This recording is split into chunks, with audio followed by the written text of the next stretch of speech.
Bhaktivedanta Swami Prabhupada ki Shri Prabhupada ki jai, Shri Shri Gaur Nitai ki jai, Shri Shri Krishna Balaram ki jai, Shri Shri Radha Govinda Madhava ki jai, Grantaraj Srimad Bhagavatam ki jai, Gaura Premanandi, all glories to the assembled. All glories to Shri Guru and Grand Guru, to Shri Prabhupada.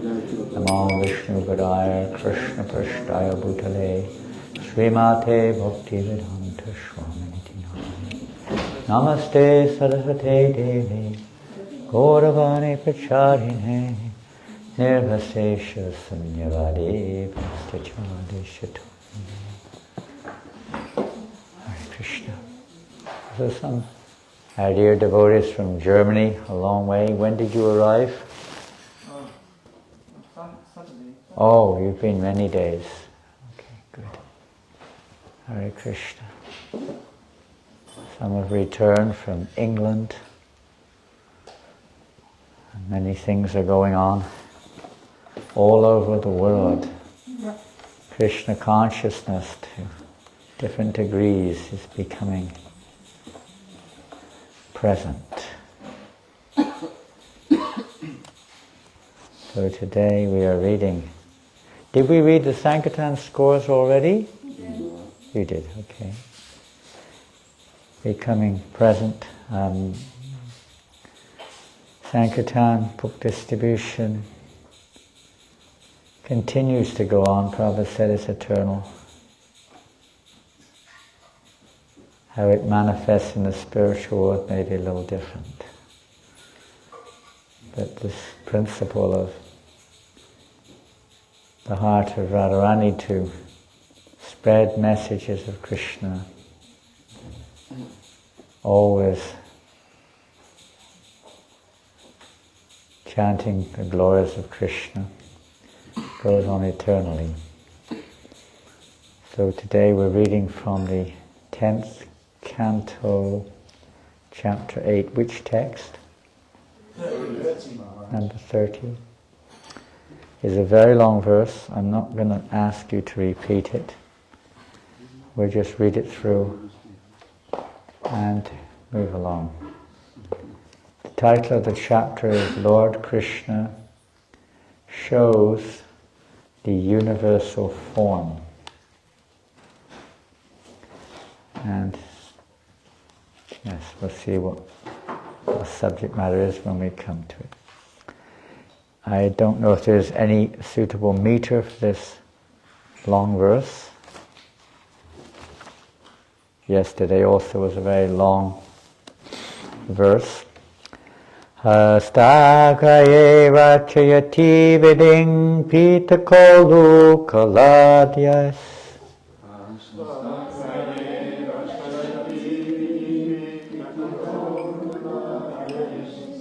Chedvam hyantani tavayana shikya bandeshu tatvit.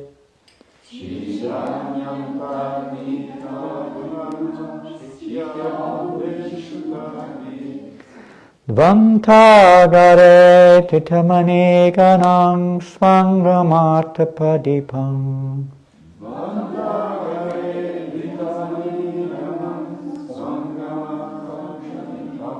Kale gopyo nahi griha krityeshu suvyagrachita.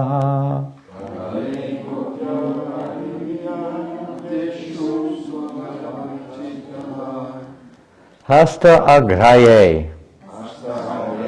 Did we do Om Namo? We didn't, did we? Om Namo Bhagavate Vasudevaya. Om Namo Bhagavate Vasudevaya. Om Namo Bhagavate Vasudevaya.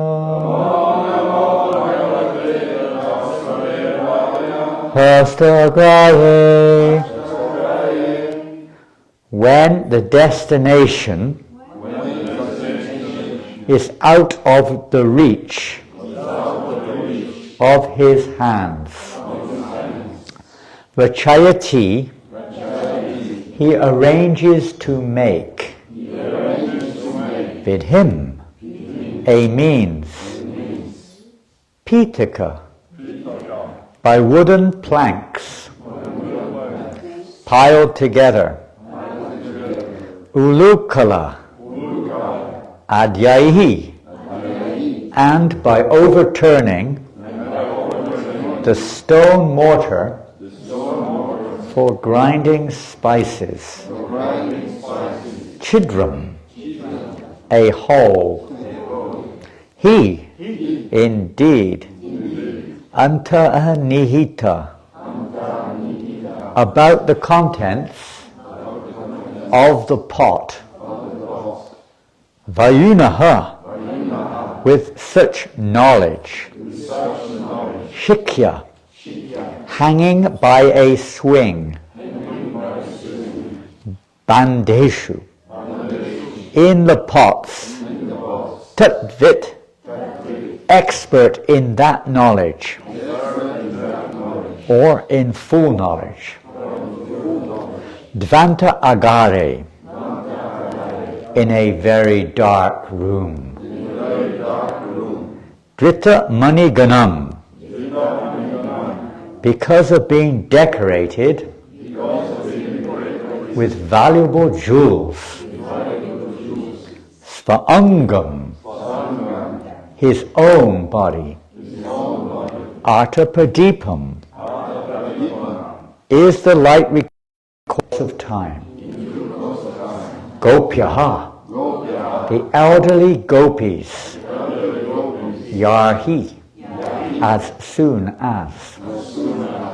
Griha krityeshu, in discharging household affairs. Suvyagrachitaha, are busily engaged. Translation and purport. When the milk and curd, when the word curd is used here, it refers to what we call yogurt or dai. It's not, cheese or paneer. It's yogurt.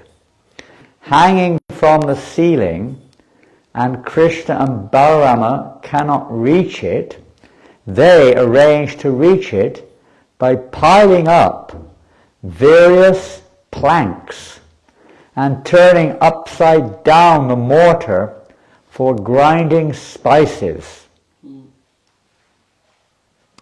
We probably don't use mortars very much here for grinding spices.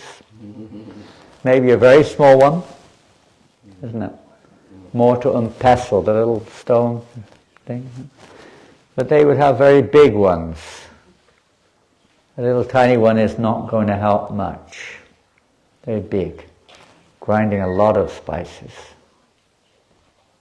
They may use them for grinding other things in different cultures also. Being quite aware of the contents of a pot, they pick holes in it. An interesting sentence, how that can be carried over, and sometimes when people think they're aware of the contents within us, they pick holes in us. While the elderly gopis go about their household affairs, Krishna and Balaram sometimes go into a dark room, brightening the place with the valuable jewels and ornaments on their bodies, and taking advantage of this light by stealing.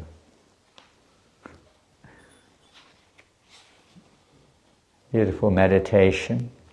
Purport by disciples of Srila Prabhupada, Hridayananda Maharaj and others. Purport. Formerly in every household, yogurt and butter were kept for use in emergencies.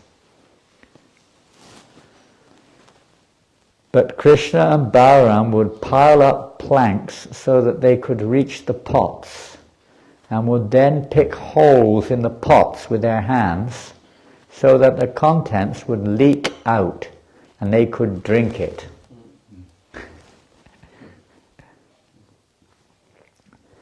This was another means for stealing butter and milk. When the butter and milk were kept in a dark room, Krishna and Balaram would go there and make the place bright with the valuable jewels on their bodies. On the whole, Krishna and Balaram engaged in stealing butter and milk from the neighborhood houses in many ways. Hare Krishna.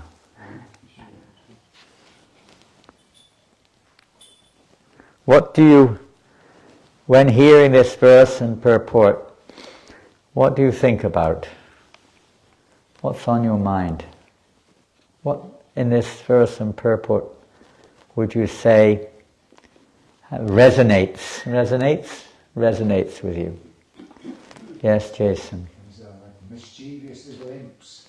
Mischievous little imps. Okay, we'll take that in a positive way. We don't want to be addressing Krishna with any offensive statements. Mischievous little, use the word imps. So that can be used positively or negatively, depending on the relationship. Parents may sometimes call their children, but they don't mean it exactly like that. It's a very familiar and it can be very almost humorous statement. Yes, and Gaurangi had her hand up. Well, it says that they put holes in the pot with their fingers, but the pots are made of earth, they're hard, so it's pretty amazing. They must have had hard fingers. Amazing fingers. Yeah. Transcendental fingers. I was thinking the same thing. Little children, little tiny kids, this hard clay pots, it's pretty hard to break through them, They're full up with whatever, yogurt, milk, butter, whatever it is. It's ghee. It's pretty hard to bust through with your little finger. And if you do, it's likely that it's going to be quite an avalanche of milk or whatever it is coming out.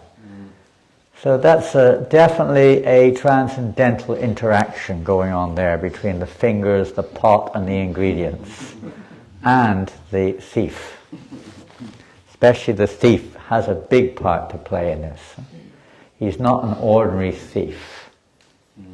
What's the Sanskrit word for thief? Is it mentioned in the verse? I don't know. I think it is. If you haven't got the book. But it could well be mentioned in the verse. It's a very long word for word. I can't see it. It says expert in that knowledge, but I mean, they're expert in the knowledge of breaking pots with their fingers. Top of it says. He doesn't say what, but it says expert in that knowledge. And there's certainly expert thieves.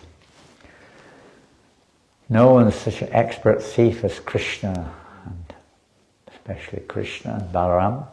They're the most expert at theft. We always get caught. Well, they got caught too. But they'd always get away with it. There's so many stories of their mischievous acts. What else sticks out in this verse? Anything else? Krishna's finger sticks out. What else? Gopaswami. I was thinking, I felt a great, interesting contrast between these little cute pastimes of little children in the village and great sages speaking and hearing about that, Shukadeva Goswami, Maharaj Parikshit, and even the August Assembly here. And it is August too. It's an August Assembly right now. It's an interesting, big contrast, It's weird, isn't it? You could apply that to many of the pastimes. Of course, it's usually referred to the intimate pastimes of Krishna in his Madhurya Ras with the gopis, how celibate, renounced sages are relishing these pastimes. It seems quite odd. And that's a really incredible meditation and a reminder for us neophytes also, whatever we are, that there they are, the most elevated sages in the universe, from Vyasadeva to Narada all the way, thousands and thousands of sages both on the banks of the Ganga or Yamuna, listening to Shukadeva Goswami speak, or in Naimisharanya listening to Sutta Goswami speak. They're the most elevated, learned, many of them most renounced, no interest in sense gratification whatsoever, no interest themselves, so of course they're preaching or giving their association to grihastas, but no interest in all these affairs. But the behavior or the pastimes of this little mischievous boy captivate their hearts completely. They're absorbed in these pastimes, lapping them up, hankering to hear the next one. What's next? What's next? If I'm not, let's say, like many devotees, a reservoir of Krishna Katha. I usually have to remind my Kali Yuga memory of various pastimes, etc., etc. But this subject matter is so unlimited. It's unlimited. It's not just one little. I remember when I was a kid, and we may say something like that, one little pastime. But these pastimes are unlimited. We're just getting the tip of an iceberg here. It's like if you think, well, if that's all there was to talk about, no. We're just getting a little bit of what was talked about. Just a tiny drop. It's just a tiny little hole in an unlimited, not even a pot, an unlimited sphere of subject matter. Referring to Krishna's transcendental presence, existence, and Dharam. Anything else? Somebody else? Yes? Bijoy. Two things I noticed. You speak about the valuable jewels on the body, and the last three words, in many ways. In many ways. Yeah. The last three words. In butter and milk from the neighbourhood houses in many ways. Oh, in many ways. Where was that? Am I on the wrong verse? Oh, in the purport. Okay, so I'm looking at the verse. You're way ahead of me. You're in the purport. Okay, yes. And engage in stealing butter and milk from, a very good point, from the neighbourhood houses in many ways. What other ways? Well, anyone know? Since it is eternal every day, must be really many ways. Many ways, yeah. Krishna's not limited. That's for sure. No matter how much even in our society, this material society, if you're a thief, we're all thieves in one way. And we're all trying to obtain sense gratification. If it's thwarted, means prevented, in one way, we try to find another way, don't we? We never stop trying to get sense gratification.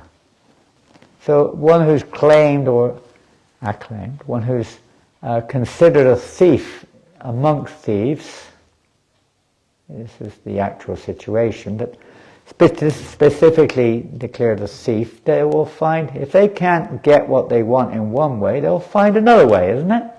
They never stop looking for new ways to achieve their goals.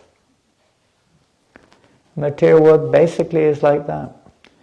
As we have probably heard many times, it is considered like a reflection of the spiritual world, but perverted. And the living entities are also considered to be, in their own ways, imitating Krishna. And certainly in this regards, this tendency in children, perhaps it's a little bit more visible. Children are not necessarily so good at hiding things. A little more visible. Many times children have this same mentality that we see here, isn't it?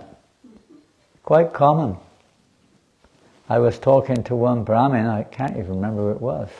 Oh, I won't mention their name, one Brahmin in Paris. They said they were always stealing things when they were a kid. I guess we all did to a certain degree. Right, Mandakini?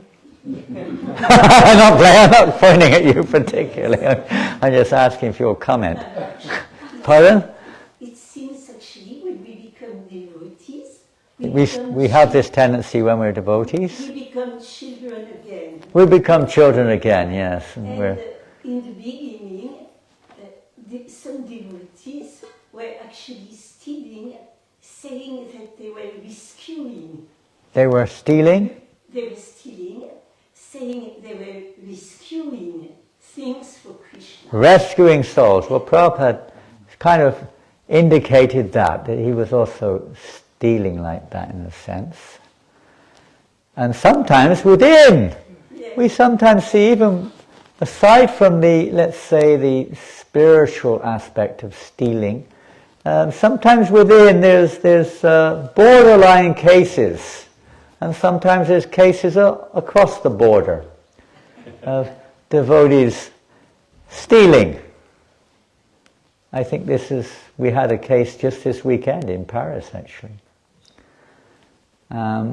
And it happens quite frequently that this old habits or whatever it is that causes it come up and, inappropriately.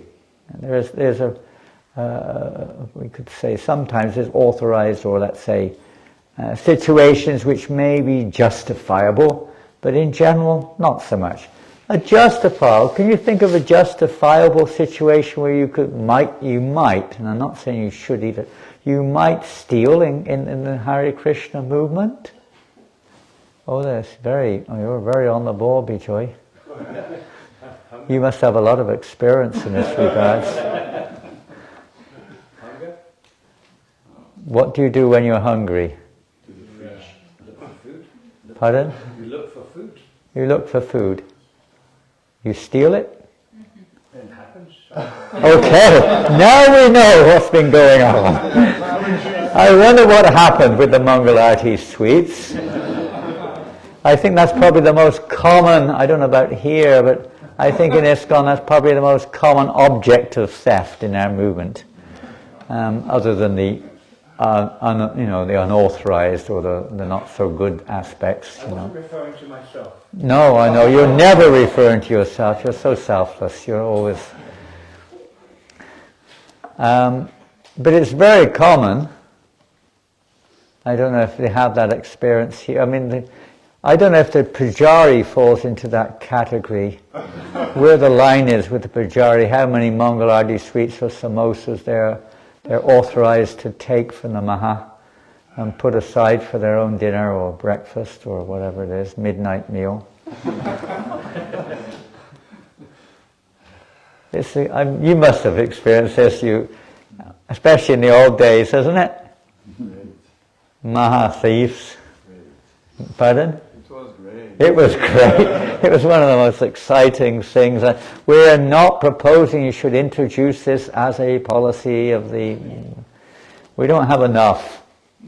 In those days, I'm going to say those days, I don't know those days, but there would be many, many preparations offered. It wasn't one sweet, there would be 8, 9, 10 sweets offered at Mangalarti. Sometimes I remember on special days, on Jamashtami, we had a minimum in London of 64 Mangalarti sweets, minimum. And maybe 1,008 at lunchtime like that. We may not be able to do that now. But the principle is still the same. I can see Vasumati, she's getting very excited over there, I can see. She's thinking, now I'm a pujari in Paris. Okay. I've got access.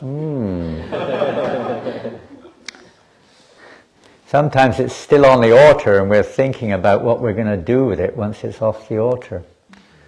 Especially for the pujari. I don't know if anyone's experienced that. That's not very good, to say the least, but it sometimes happens, doesn't it? And we've had, you could go on and on with this, really. Even in the middle of night, sometimes devotees raid. It may not even be offered, that sometimes, that consideration sometimes is not strong enough to resist the urge sometimes. But if it's offered, we had and you probably got some fascinating stories here. Many ways, okay. The many ways, okay, there's a pujari who steals, it's not say stealing, but perhaps takes a little bit more than your share from the Mahaprasadam. That's a sort of normal, common affair. Or you're serving and you put aside 10 samosas for yourself and half a samosa for everybody else. Sorry, Prabhu, there's none left. I've told stories like that before, probably here of the effect of such reasoning. I think I've told that famous story of my early days in London, in Bury Place, of the Sunday feast, a boxing match. Literally a boxing match. I think you've all heard that. I don't have many stories, I keep repeating them. That's the same thing here. The same story is repeated again and again, isn't it? Boxing match. Boxing match. Have you recovered from your boxing? I wrote to you. You should stop boxing. It looked like someone punched you on your cheek. It's gone down now. He had an abscess in his mouth. Yeah. Well, for the sake of a laugh, we'll tell. It's kind of a steal. It's not exactly stealing, but it's something like it. It's Sunday feast in London, Bury Place, 1972. We would cook, the devotees would cook. That day, one of the best cooks cooked the feast. His name was Jai Hari. You would know Jai Hari Mandakini. I don't know if anyone else knows him. I saw him just last year. He came to the retreat. He was dancing and chanting with us. He'd been away for like 45 years. And he was so into it. It was just like he never left. He was so enthusiastic. It was so nice. But he was a cook. He was born in Pakistan. He was Muslim by birth. And he Prabhupada disciple. He was like the temple secretary, and he was one of them. Actually, he was one of the main person who cultivated big people. Even George Harrison and people like this, behind the scenes. He had this celebrity mood. But he also had this mood of, couldn't help it, you know. In the middle of the night he'd come back and go down to the kitchen and feast. In various ways. He would find different ways. Anyway, that wasn't the story we're going to tell. The story is that he was a great cook. So he cooked the Sunday feast that day, but quality was above quantity in his cooking. Some have quantity, some have quality, some have both, and some have neither. I don't know which is the worst of the four, or the best. I think quality and quantity is the best. Everyone's happy with that one. Of the other three, I'm not sure. You make your own mind up there. But in this particular case, quality was definitely above quantity. And everybody knew that. He wasn't a one-off cook.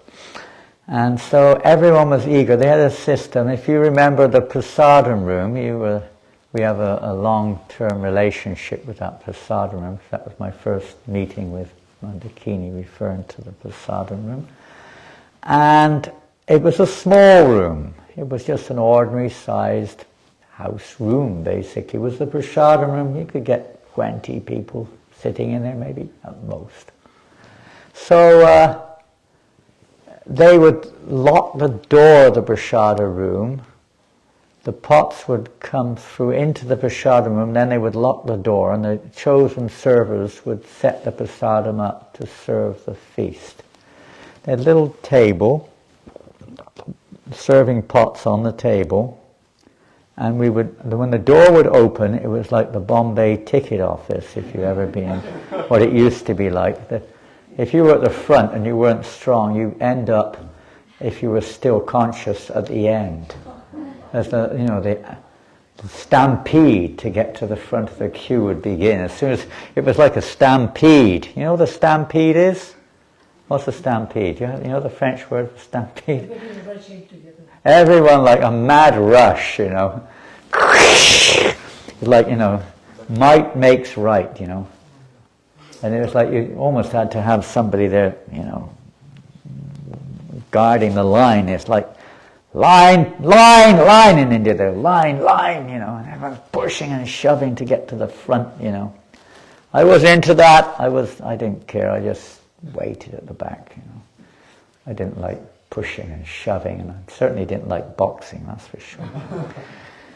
So I don't know, I just said that, maybe whatever Krishna gives us. But there was definitely a limited number of samosas, gulab jamans, malpuras. I mean, he cooked all the best preps, you know. You know, it makes your mouth water, doesn't it? You're waiting for the feast today, for the wedding hasn't been offered yet. Control your senses. I know what they're cooking. I was in the kitchen at 1 o'clock this morning with a cook.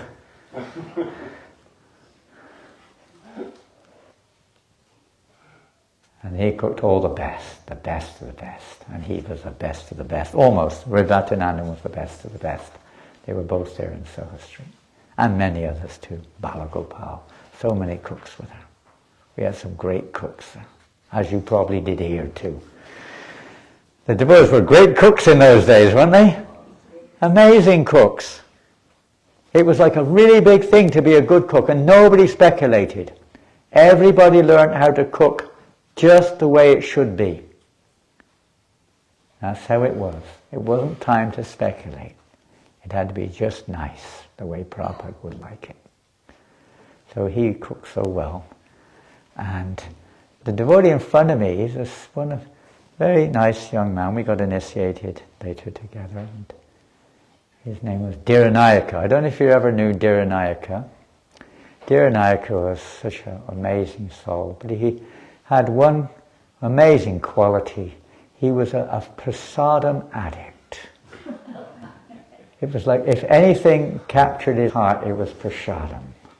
Even on Sankirtan, we had one time, maybe in 73, to everyone we would give a sweet ball. Everyone make these sweet balls, simply, like a Simply Wonderful. And his mantra was, one for you, one for me. That was his mantra. And he was so spaced out all the time, you know. He couldn't stop eating sweets. We'd have breakfast, and I don't know what it was like in France. I don't know, and when I actually joined the temple, you'd left. When I was coming as a guest, you were there, but when I actually moved in, you were not there. So I can't speak of before that. But when I moved in, breakfast was a big bowl of semolina pudding. You know, semolina, farina, suji, whatever you call it. You make halava with it. But there was no butter in it. It was just boiled semolina, no milk, but tons of sugar. So it was so sweet you couldn't resist. It was just basically you're eating, you know, sugar, semolina sugar.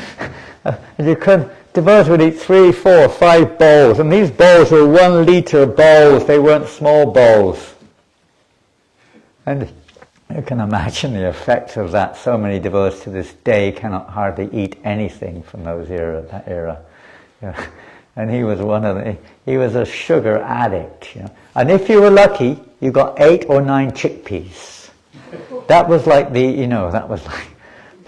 real speciality. That was like what do you call it? The real, you're hankering for another chickpea, you know. And they were boiled. They weren't cooked. They were just soaked overnight. They weren't cooked at all. They were just soaked in water overnight. Raw in a sense. It was Prabhupada recipe. Huh? Srila Prabhupada recipe. Srila Prabhupada recipe. Lemon and ginger. But this is a luxury. This is when this is the luxury version.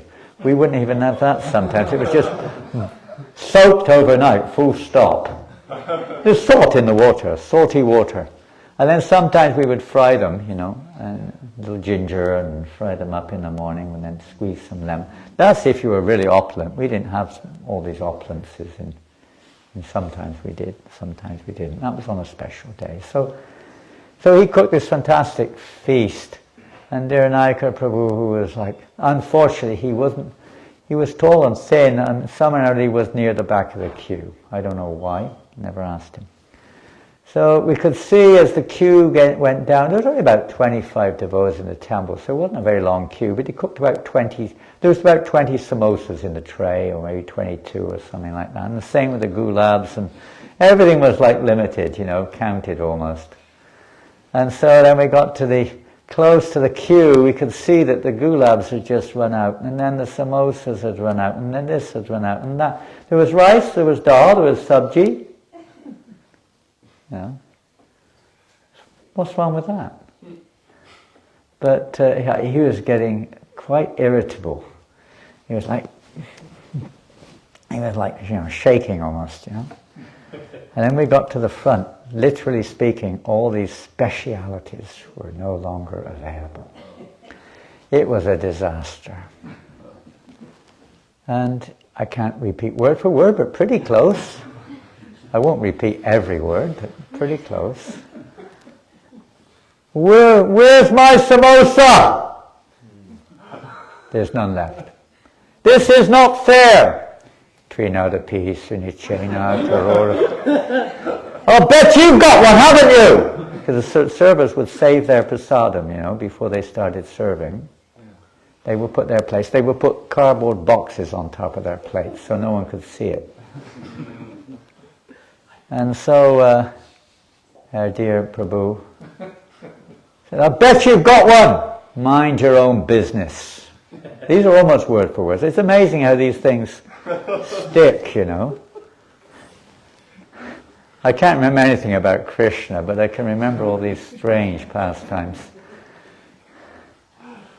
And he said, is that your plate under that box? Get your hands off it. No! Bang! He kind of jumped and smacked the box off. 8 samosas, 8 gulabs. Give me one! No! Yes! No! Yes! No! Bang! Bang! Bang! All over the prasadam, and they're punching each other across the prasad room. Sunday feast, love feast, Sunday love feast. Incredible. Wow, this was one of my first Sunday feasts, by the way. Oh, this is really loving exchanges here. And there are, how many rasas are there? How many? Who knows? 12 rasas. These are one of the 7 indirect rasas, but it's not meant to be the prominent one, but it became the prominent one here. It was definitely an interesting experience. Anyway, it shouldn't be like that. So that's, I guess, one kind. Another, yes, Gandharva. I don't, the whole thing was such a mess, I can't even, that part I can't remember. It shook me up so much seeing them punching each other. I don't even know what happened after all that. Probably did. Anyway, another one, which is, you probably had even funnier ones here, but this was at the manor. This was probably 76, probably. Maybe 77. No, it would have been 77 because Vichitrapur was the TP. So it must have been 77. And after Mangal Arti,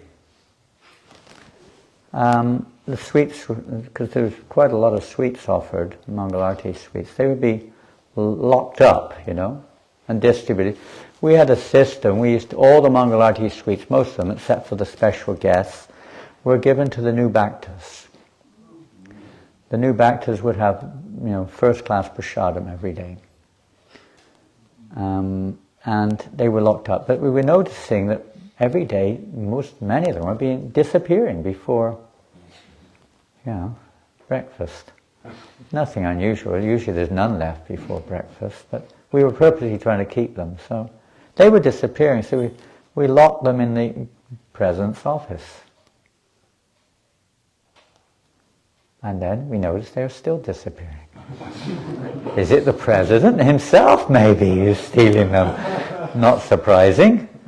Especially here in New Mayapur, we know what goes on behind those closed doors. But no, it wasn't the president. What's going on? We locked them there. Then we kept a guard in a cupboard. There's like this big cupboard there, in the corner of the office. So we put one devotee in there to see what was going on. And sure enough, because we put them in just before Mangalarti, you see. Sure enough, during the Mangalarti, suddenly, I had this experience last night. I had no idea Jaini Taipa was sleeping in my room upstairs. At 1 o'clock in the morning, I went in the room because I couldn't sleep. So I went in to start doing some work in there. I thought, do some maintenance. And I opened the door and scream, you know. I didn't know who it was. I quickly locked that up. I don't know what was going on. And I don't know what they thought either. They sounded shocked, you know. It was Jai Nitai. I don't know if he's alone, but he was sleeping up there. I daren't go in to find out, you know. So the guard in the office suddenly heard.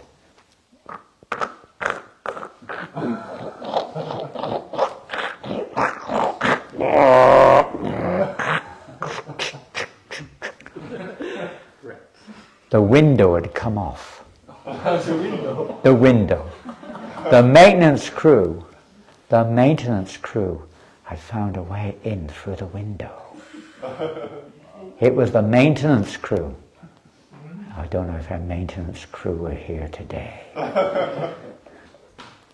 Yes, they had found a way in. They were taking the window off. You know, they'd done it. You know, we used to do this on Sankirtan.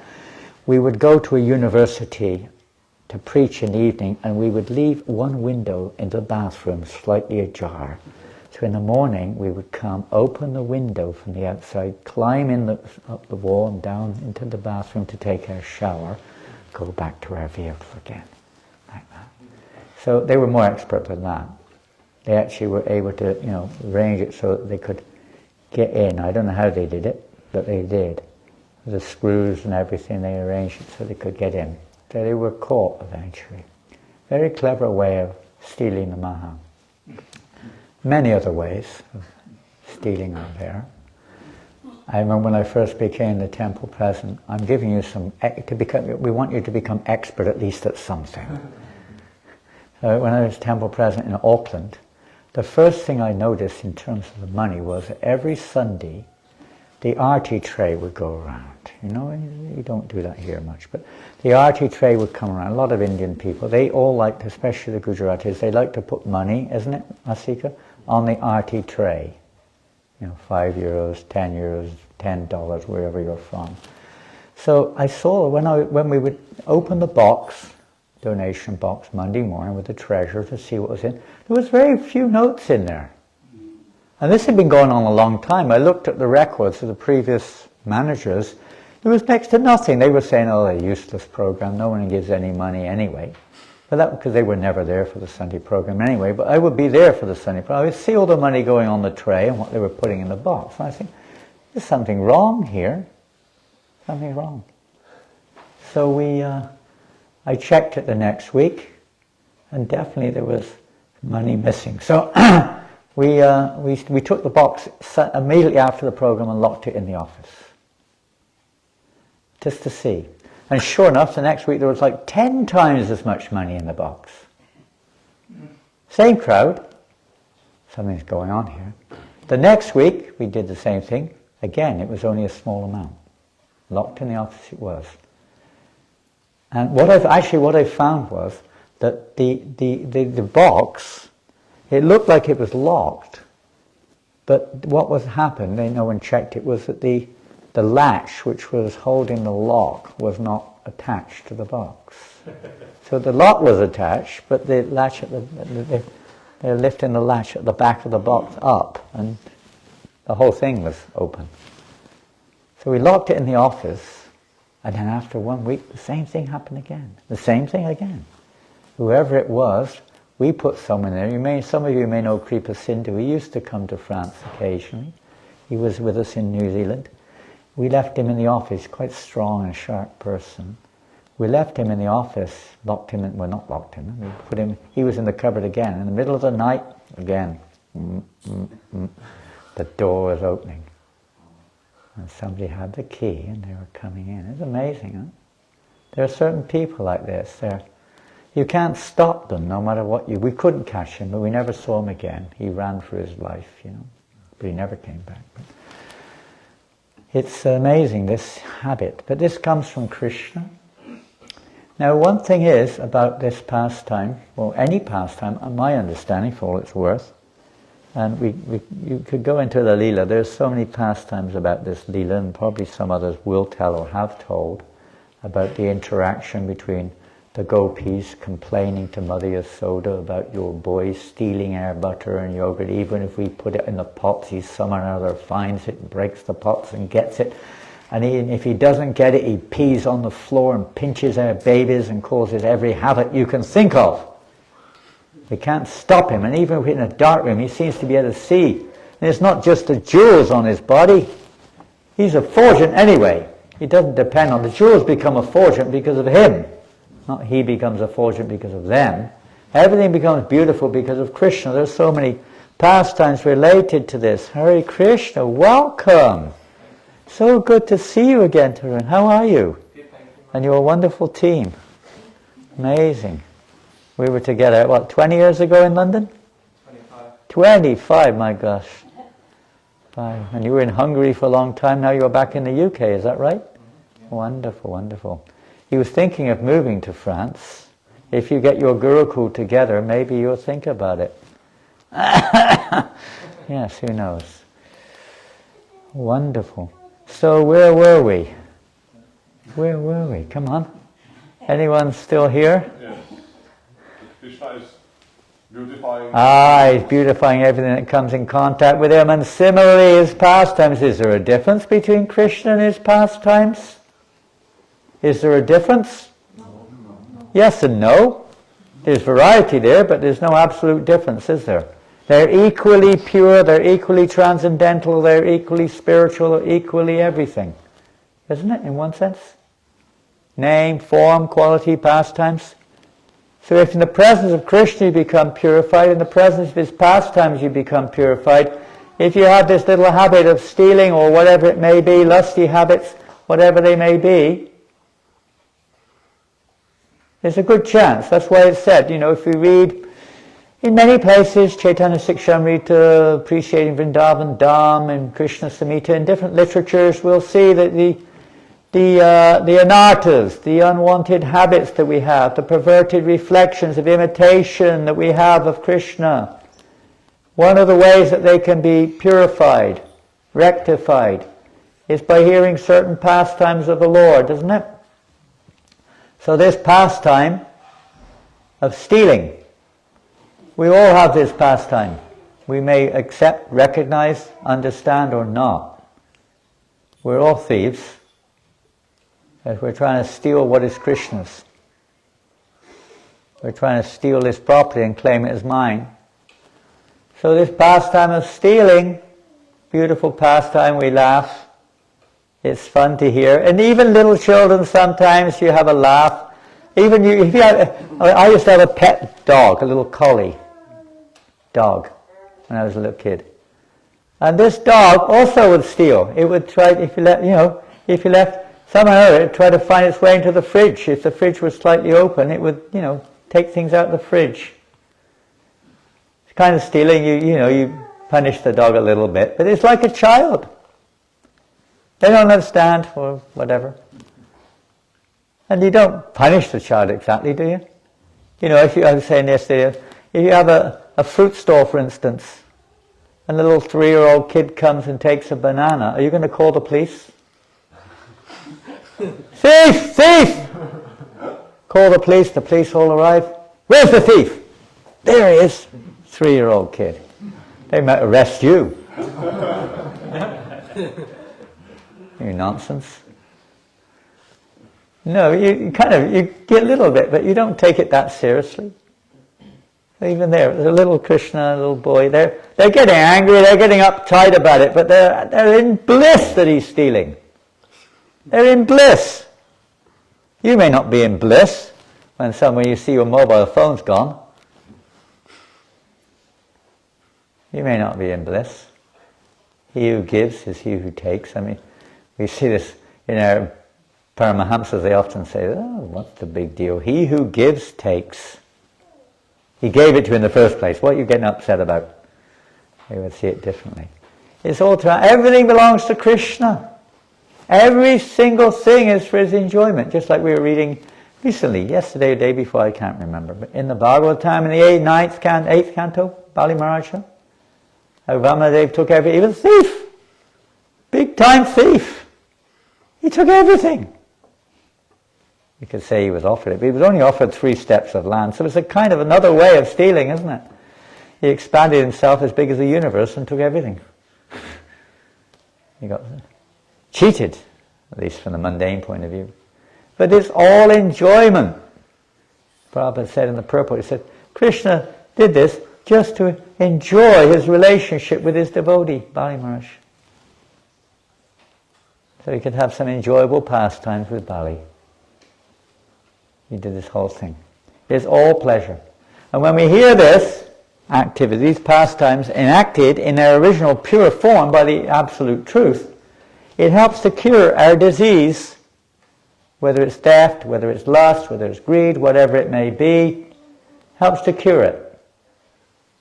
It's not only joyful to listen to, even materially speaking, it's very popular. People like to hear about these things. Not spiritual, material. They like to hear about it, don't they? They like to hear crime. It's kind of very...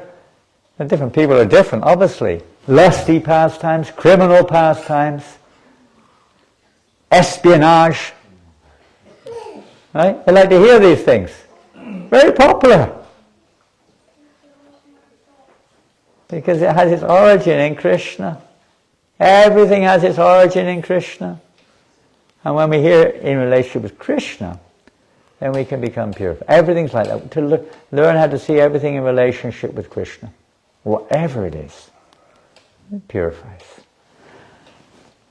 Well, I'm sure you could think of and tell many related stories from the spiritual, from the transcendental plane, or from Shastric evidences, or from present experiences, whatever. But we've run out of time and we have to open.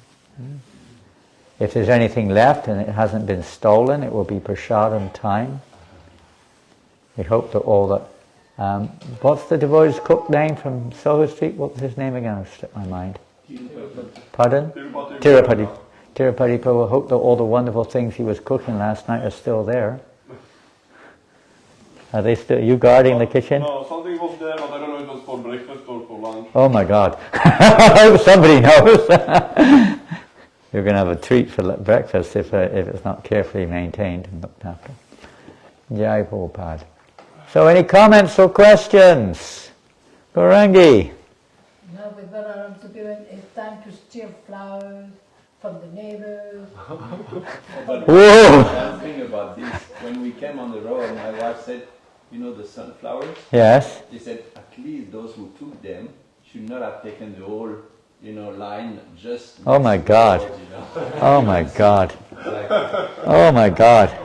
Yes, sunflower season. I came in at 1 o'clock last night. I could hardly get in. The door opened down there, It was like a forest of sunflowers in the basement. I had to almost swim through the sunflowers like this. I couldn't walk through them. I had to push them aside to get in. Oh, half the basement was full of sunflowers. This is a dangerous revelation you two have revealed here. Whew. Yeah, you shouldn't do that. But what to do? It's for Krishna. I remember in Melbourne, you may have heard this famous pastime in Melbourne. It was very famous. The devotees, there's several pastimes, but this is let's say the public one. It was an amazing event. And it was Rathayatra the next day, so the habit of the devotees was to go all around Melbourne. There are these nurseries, these flower nurseries. So in the middle of the night, the devotees would go out in teams to different nurseries and pilfer the flowers. Take flowers from different, here, there, and everywhere. So in the next day in a newspaper, after the Rathayatra festival, was an article, unknown thieves, stealing flowers from Melbourne nurseries on the front page. Right next to that was a picture of the Rathayatra car on the same front page. Hare Krishna festival, beautifully decorated with roses, this thing, that thing, this thing. They knew it, They didn't say it. It was obvious what was going on. They did it in a very clever way, Huh? And then in Murumbar, in New Govardhan, the devotees used to go to the park, the local park in the town, you know, and when they didn't have enough flowers on the property. We should have enough flowers on the property, get it together. So they don't have enough flowers sometimes. They go to the park in the night, raid the park. So one day, the council put a big sign up in front of the flowers. These are not Krishna's flowers.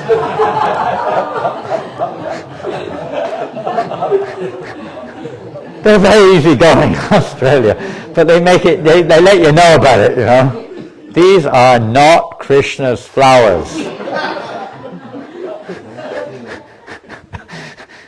They didn't get it quite right, but you get the point. You know.